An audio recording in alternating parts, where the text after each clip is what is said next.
Halo semuanya, perkenalkan nama lengkap saya Yohana Dorothea Gemioseko, nomor regi 141818047. Saya mahasiswa dari Universitas Katolik Widya Mandira Kupang, Fakultas Keguruan dan Ilmu Pendidikan, Prodi Pendidikan Biologi. Tujuan saya membuat video ini untuk memenuhi tugas mata kuliah Ekologi Tumbuhan dengan dosen pembimbing Ibu Imelda Tidora Sombo, SPD MSI. Materi yang akan saya jelaskan tentang materi ketergantungan dalam ekosistem dan siklus air. Yang pertama itu ketergantungan dalam ekosistem. Nah, ketergantungan hidup tumbuhan terjadi secara kompleks mirip dengan ketergantungan hidup yang terjadi dalam masyarakat manusia dengan segala bentuk kelas sosial mereka. Oleh karena itu, spesies-spesies tumbuhan yang mengalami ketergantungan hidup dalam masyarakat tumbuhan akan membentuk golongan-golongan ekologi, sehingga anggota dari golongan ekologi yang sama akan memiliki bentuk kehidupan dan pola hubungan dengan lingkungan yang sempurna. Golongan ekologi tumbuhan yang mengalami ketergantungan hidup disebut Sinusiae. Sinusiae adalah suatu golongan tumbuhan yang mempunyai bentuk kehidupan serupa, menduduki relung yang sama, dan memainkan peran yang serupa. Sinusiae juga didefinisikan sebagai kumpulan individu-individu spesies yang secara ekologi memiliki tuntutan kebutuhan hidup serupa pada suatu habitat. Meskipun secara taksonomi individu spesies tersebut berbeda, di dalam kehidupan ekosistem terdapat saling ketergantungan antara satu spesies dengan spesies tumbuhan lainnya. Misalnya dalam hal naungan air, hara mineral, dan relung. Sehingga keterkaitan atau ketergantungan antara satu tumbuhan dengan tumbuhan lainnya. Adapun contoh bentuk hubungan ketergantungan tumbuhan antara lain. Yang pertama itu epifit. Nah, epifit merupakan semua tumbuhan yang menempel dan tumbuh pada tumbuhan lain untuk mendapat sinar matahari dan air. Yang kedua, tumbuhan parasit. Tumbuhan parasit adalah tumbuhan yang hidup menempel pada tumbuhan lain dan mengambil makanan dari tumbuhan inang. Tumbuhan parasit dapat digolongkan menjadi dua, yaitu tumbuhan semiparasit dan tumbuhan parasit sempurna. Dan yang ketiga itu mikorrhizia. Mikorrhizia merupakan bentuk hubungan simbiosis mutualisme antara candauan dan perkaraan tumbuhan. Dan yang keempat, nodul akar.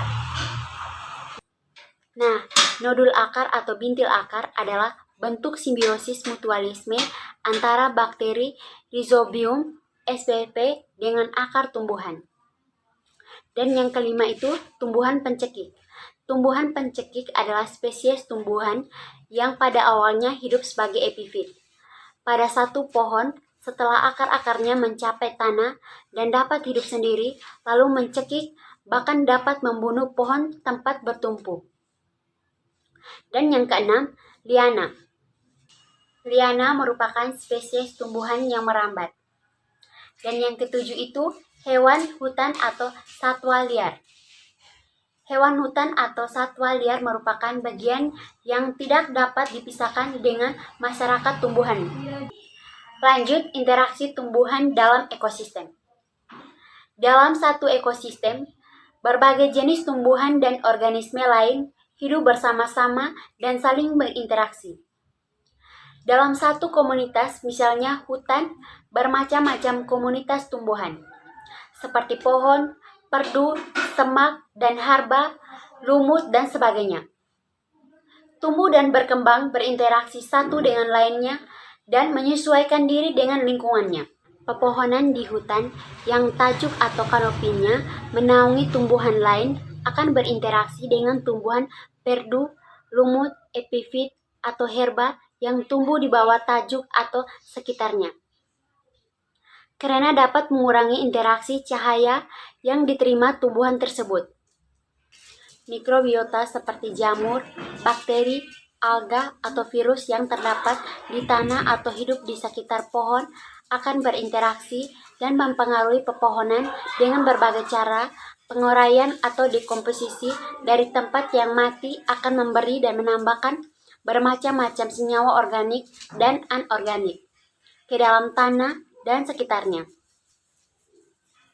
Demikian pula dengan hewan yang terdapat di sekitarnya akan berasosiasi dengan pohon atau tumbuhan lainnya dan akan mempengaruhinya. Dengan kata lain, pada dasarnya tumbuhan selain berinteraksi dengan habitat dan lingkungannya, juga akan berinteraksi dengan seluruh makhluk hidup yang terdapat di sekitarnya. Macam-macam interaksi tumbuhan dan makhluk hidup lainnya.